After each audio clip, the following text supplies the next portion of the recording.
a beautiful fall morning this morning, a great morning to show you another Backyard Professor chess video. This was also played in chess club last week. I played this one against a guy named John. Now John is kind of a quiet player. He's very thorough in his analysis. It doesn't bother him at all to look at the board for a half an hour and try to figure something out. Usually in chess club we play, these are casual games, so we play a little faster, but there are times where he will just take his time until he gets the right idea. And I've had difficulty in time defeating John. He's a very good chess player. In fact, my first game in chess club this last week, I did lose to him. And rightfully so. He played a terrific game. He's very good. This second game, I came across an opportunity to do something that Jeremy Silman in his chess materials says to try to do. I don't know if I'd dare do this in a tournament, although I probably will get to that point. But this particular game, I played white, John played black. I saw an opportunity to try to take the initiative in a different manner than what I'm used to taking the initiative. And I went ahead and took that chance to see what would come of it. And Silman says, you have to experiment in order to figure out what works and what doesn't. So we're opening a queen-pawn opening, and he accepts the gambit. And I told him, okay, we're going to accept the queen-pawn gambit again, huh? I've had this happen to me several times recently. So it's great practice as far as that goes. I'm pushing my centralized pawns.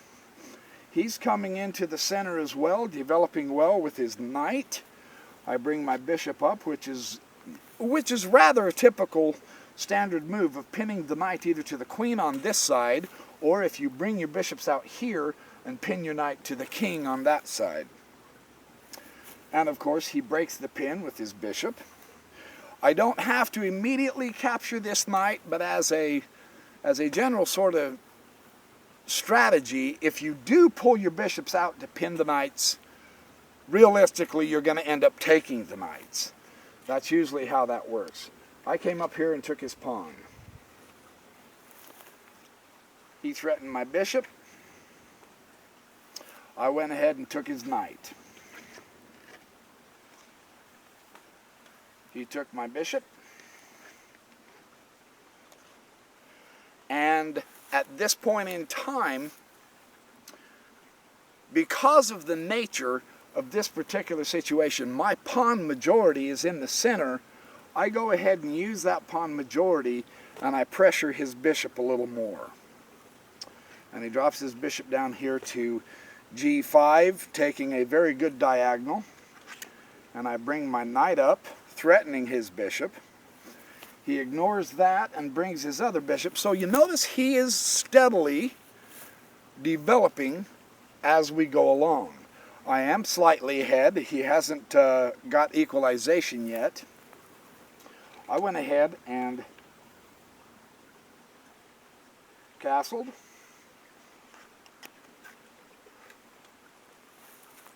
And he pushes the a pawn to a6. What this does, this is more or less a preventative measure from allowing me to bring my knight over here to b5 in order to get a wing attack. Now, basically, at this point, I believe it's a little too early in the development of the game, but since the center is, for all intents and purposes, closed, then play begins on the wings of the board. So this little preventative move here stops my knight from going over there. Well, I have the majority of pawns in the center. I go ahead and pursue this, and I gain more space. I've got a majority of pawns in the center. I go ahead and push this issue. John strikes back with a thrust of the b pawn against my bishop. He's now officially threatening my bishop. Here is where I arrive at decision time. This is where, here's what I was looking at when I saw this board. Number one, I do have great centralized space. I also have a pawn majority in the center, and I'm going to want to use those pawns before they're picked off. I can use this because it's an imbalance in my favor at this point. The board isn't closed as such because we have an option here of some pawn exchanges. And he is threatening material, my bishop. Now, do I move my bishop out of danger, say down to here? He's got a good queenside jump on me with expanding space on the queen side. Do I pull my bishop here, or do I pull it back down here or here? Or do I have something else I can do? My stronger imbalance that's in my favor at this point is the extra space and this pawn majority.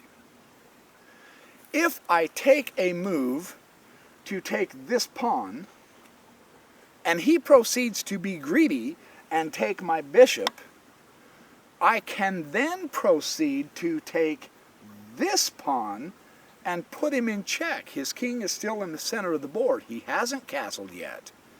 I see a way to get to his king to prevent him from castling, to gain an extra pawn, and to attack his king here.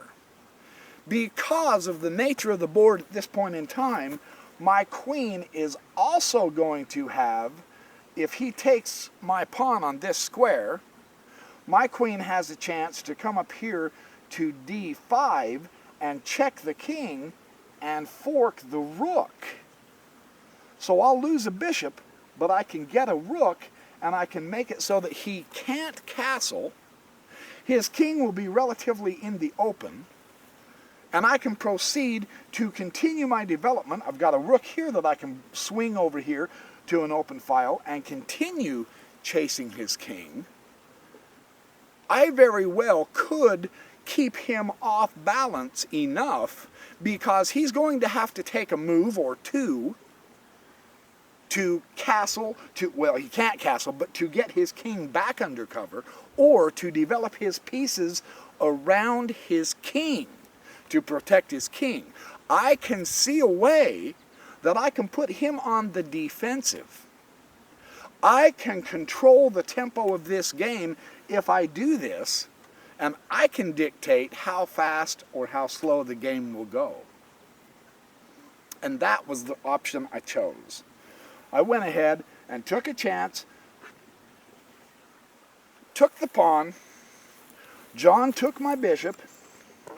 It leaves him with a pair of doubled pawns on the c aisle. This pawn is extremely weak. This pawn is completely backward.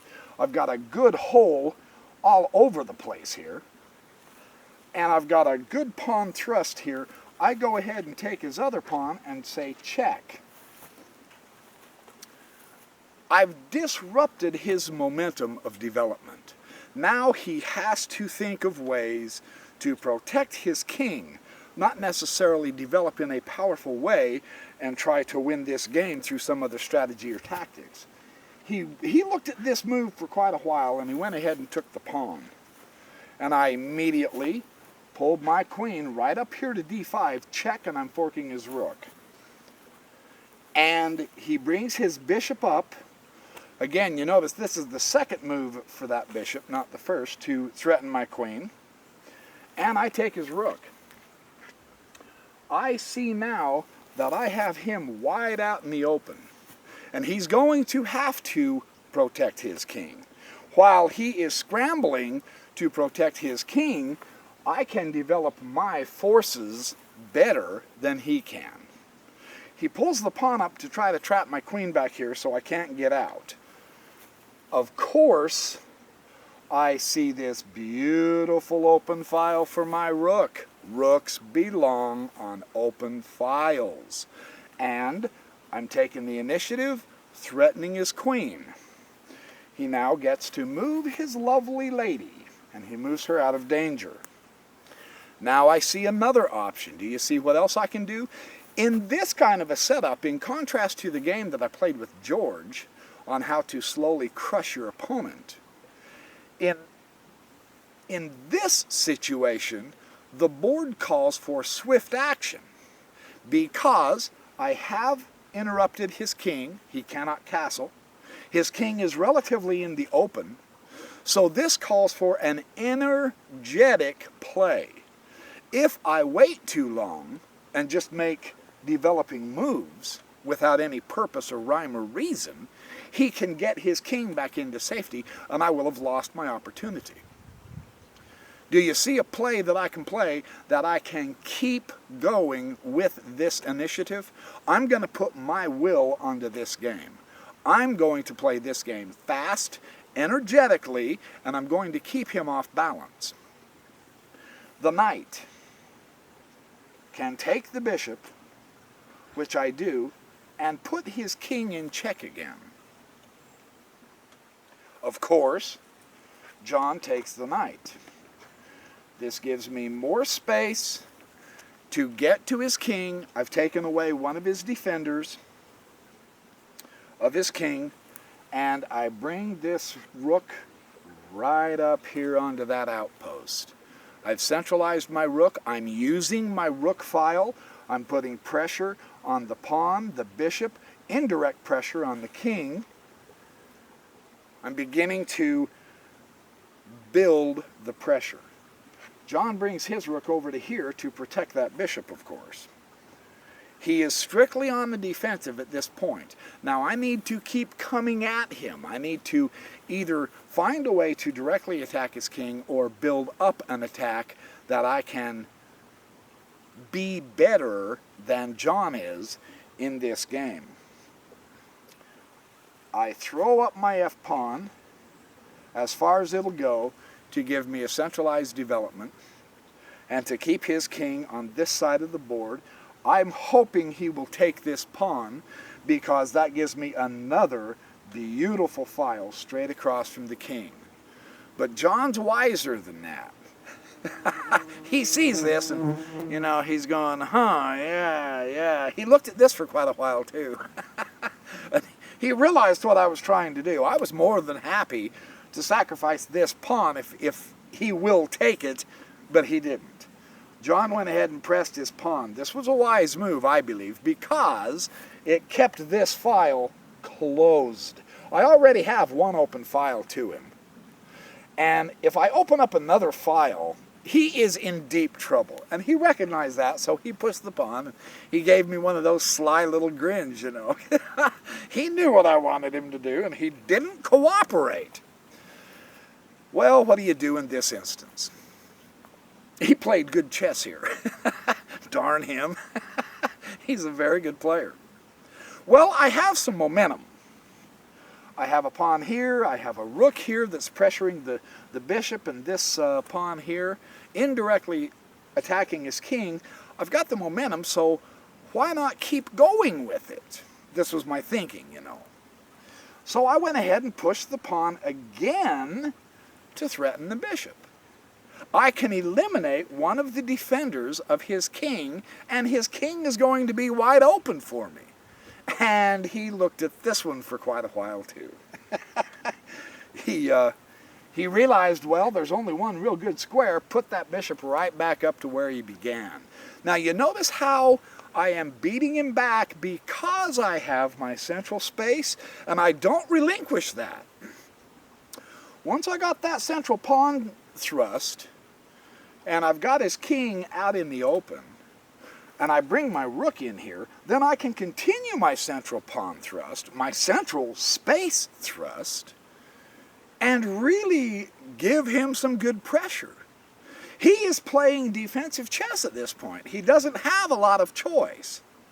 If I would have played normal chess and just simply moved my bishop out of danger, I wouldn't have had this kind of strength and a position, and the danger to his king. You know what he's thinking. He has to be thinking this.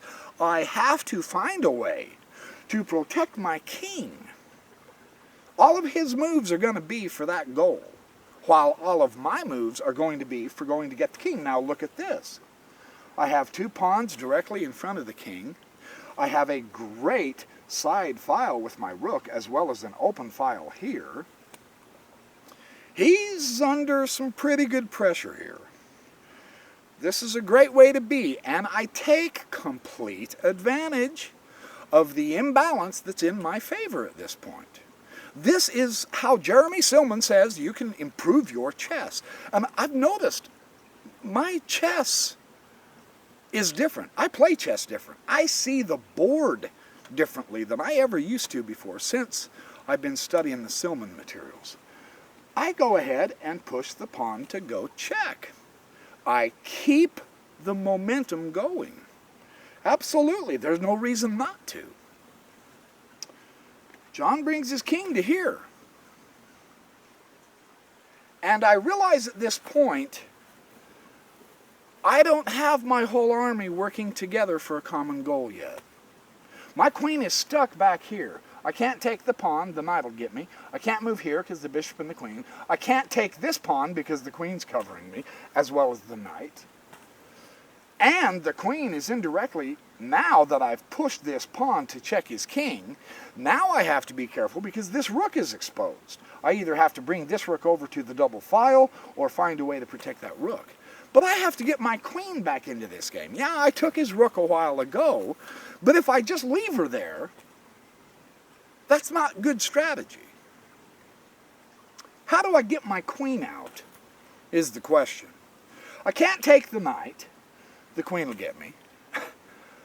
She's stuck there.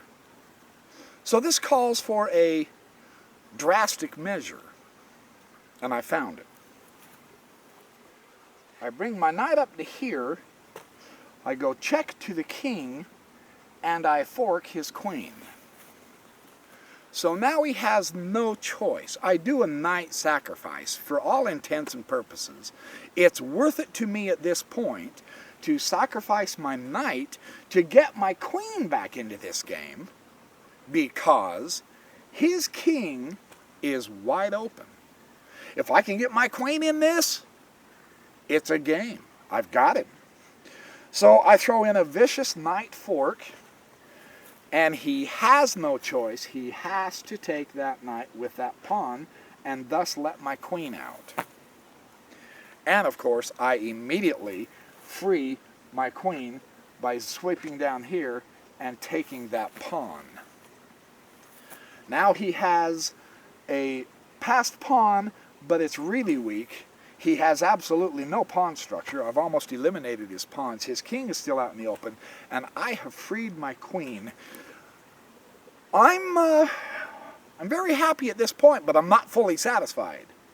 Not yet. John comes way over here, puts my king in check. He gets one macho check in. I just simply move my king out of the way. And now he's trying desperately to get some kind of a momentum going. He's trying to get off the ropes, so to speak. He's counterpunching. Now he fianchettos his bishop, which is a great move because, one, it threatens my queen, but look at this fabulous diagonal to my king. He's just cutting the chessboard in half with that wonderful bishop. So he did have to put it back there out of development, and now he's brought it back on another aisle, and it's a real good one. He's trying hard to get some counterplay here. I can pressure him even stronger, however. I have yet again another move. Look, my entire imbalance that's been in my favor has been this central space. Why not take complete advantage and throw a really fun tactic on him as well? Do you see the move I can make? It's a fun tactic. It's one of the most devastating tactics if you learn how to use this right. I am learning. I don't do it as often as I should or could or try to set it up. But this one I saw and I said, yeah, good move here. Push my pawn. Look at that beautiful, powerful passed pawn. And put him in discovered check with my rook. And now, his rook is a defender. He is on the defense again. He was trying to generate some offense over here, trying to come at my king, and now I've immediately put him back on the defense with, again, my extra central space and central pawn power. I'll put it that way. I'm just steamrolling him at this point. He has to move his king out of check, so he dodges down here. And he's got the doubled pawns, and so he's thinking, well, I've got to at least try to protect my pawns a little bit, and maybe there's some hope with these pawns. And I see a way to get him. I see a way to get him. Because I freed my queen, I want to use the little lady.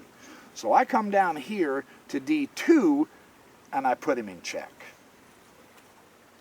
I've noticed that I have this isle. This pawn is a seriously dangerous pawn to him. I've got him in check here, and all he can do at this point, at least based on what he said he was looking at, he said, well, he said, man, I'm back on the side. I said, yeah, you're on the side. I bring my rook to here, and I'm tightening the mating net. Now I've got him where I want him, because my next move is checkmate. And at this point, he was looking around and trying to figure something out, and he goes, wow. He goes, next move is checkmate, huh? And I said, yeah, I think that's pretty much it. He goes, well, let me look at it for another minute. I said, oh, yeah, sure, we're having a fun game of chess, you know. And he said, the only thing I can do at this point that I can see to try to get back at you, he said, if I give you just one move, it's over. He said, I developed my bishop here, so I can come and go check to your king. He says, so you're not going to be able to mate me the next move. I said, no, that's true. That's a good argument. So he gives me his bishop, because I took it with my king. And he said, and now from this point, all I can see to do is come over here and go check to your king again with my queen. And I said, yeah, that's another option. And I'm going to dodge my king back down to here to make it difficult on you. And he said, I've got to find a way to stop you from getting your queen to this square. Do you see what he came up with? At this point, we were talking out loud. We kind of like to do that because in our chess club, it's not necessarily about winning. It's about discovering how to strengthen our chess and how to get out of checkmate if we can. So we kind of counsel together in some ways. I mean, it's just good, fun, friendly chess, but it's very instructive. He went ahead and pulled his queen over here and took my pawn, my passed pawn, and now he covers this square. And I said, that is a good move. That's not bad. And I said, well, in that case, what I'm going to do is I'm going to bring my queen up to here, because my next move now is I want to take this pawn. I no longer need to be there. Now I want to take this pawn, and I'll have you in checkmate. He goes, yeah, that's a good idea, Schertz. He goes, doggone, you're really tightening things up. He said, well, what if I was to do something like this, put you in check, and now I can get rid of your queen? I said, John, that's excellent. Yeah, that's a great move. All right, and we kind of explored a couple of options. Well, I can't move here or here. I can't move here because the pawn is covering me. I said, yeah, that's a good move. I'm going to have to exchange your queen. So we did. We swapped queens. I took his queen, and he swooped down here and took mine. Where was I? Right there.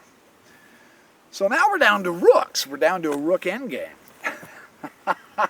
And his poor knight is completely out of this. By the time he gets his knight in here, the game's going to be over. I'm very fortunate in that I have a great open file, a semi-open file, and another rook. I go ahead and take this pesky pawn. And John asked me, he goes, well, yeah. He goes, I thought you was going to try to do something else. And I said, well, my idea here is now I can pop my rook over here, and then I've got you this way too. And he said, okay, yeah, I see what you mean.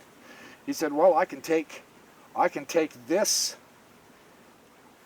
No, he didn't. He moved it right here. He said, I can threaten your rook that way. I said, that's true. We can do a rook exchange as far as that goes. We'll do a rook exchange.